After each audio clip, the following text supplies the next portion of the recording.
স্বপ্ন যা আপনাকে ঘুমাতে দেয় না। এটা কোনো কবিতার লাইন নয়। এটা এক জীবন্ত সত্য। সেই স্বপ্ন মানুষকে অন্যরকম করে তোলে।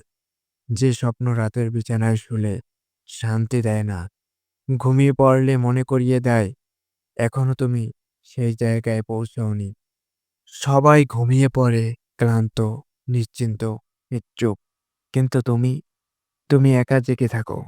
কারণ তোমার মাথায় একটা আগুন আছে। একটা লক্ষ্য, একটা প্রতীক্ষা, একটা অসমাপ্ত যুদ্ধ। এই স্বপ্নই তোমাকে মাঝরাতে ভাবায়, আর কি করা যায়? এই স্বপ্নই সকালে তাড়াতাড়ি ঘুম ভাঙায়। আর দেরি করিস না। অনেকেই বলবে, এত ভাবছো কেন?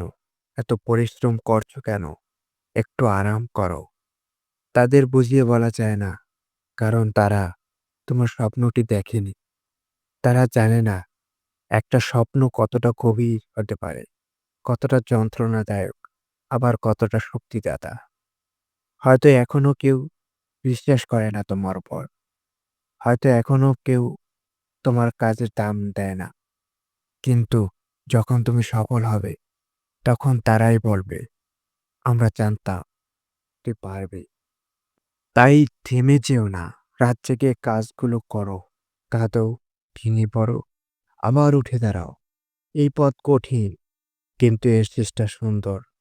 কারণ শেষ পর্যন্ত সেই স্বপ্নই তোমার ঘুমহীন রাতগুলোকে সবচেয়ে বড় পুরস্কার হবে। তুমি যখন জয় পাবে, তখন বুঝবে ঘুম না আসা রাতগুলো ছিল আশীর্বাদ।